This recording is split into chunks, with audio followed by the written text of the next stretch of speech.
on approche doucement de l'hiver et des fêtes de fin d'année. Et j'avais envie de vous parler d'une plante très commune de nos jardins et de la garrigue qui pourrait bien vous aider à traverser quelques désagréments dus à la saison. Repas copieux, nez qui coule ou gorge qui gratte. Bonjour l'hiver! Dans cette vidéo, vous allez découvrir quelques bienfaits du thym que l'on trouve à l'état sauvage sur tout le pourtour méditerranéen et aussi dans nos jardins, même si vous n'habitez pas dans le sud de la France. Ce sous-arbrisseau, de son petit nom latin Thymus vulgaris, a colonisé l'Europe occidentale. Il adore les sols pauvres, les lieux ensoleillés et pousse jusqu'à 2000 mètres d'altitude. Je vous assure, il pousse aussi en Bretagne.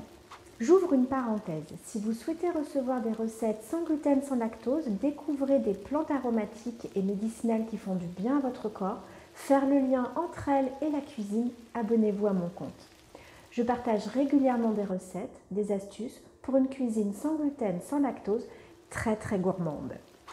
Alors, premier bienfait, le thym est un allié précieux pour votre digestion. En infusion, il aide à soulager les ballonnements et les gaz tout en apaisant les crampes d'estomac.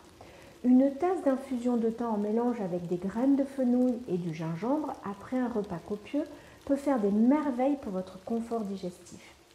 Il est aussi génial lors d'épisodes de gastro-entérite grâce à ses propriétés antibactériennes. J'avoue que pendant des années, j'étais abonnée à l'infusion de thym que je buvais d'ailleurs plutôt froide pour son effet antibactérien, sinon chaude, elle avait tendance à me faire vomir. Deuxième usage, à l'approche de l'hiver, c'est aussi un bon remède sur les voies respiratoires. La combinaison miel et infusion de thym est un antiseptique intéressant pour les gorges irritées.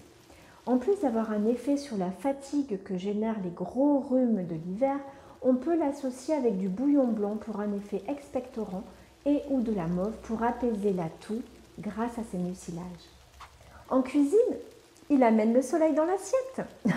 On le connaît dans le bouquet garni bien ficelé avec des feuilles de laurier, parfois du persil, de la sauge et du romarin.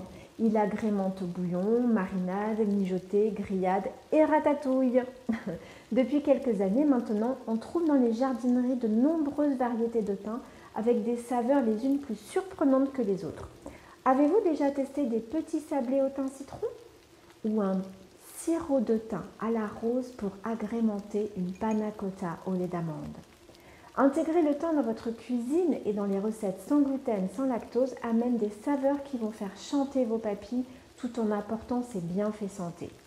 Alors, dites-moi en commentaire, juste en dessous, quel usage vous faites du thym en cuisine ou pour votre santé. Et je vous dis à très vite pour une nouvelle vidéo. N'oubliez pas de prendre soin de votre corps et de notre belle planète. Belle journée gourmande!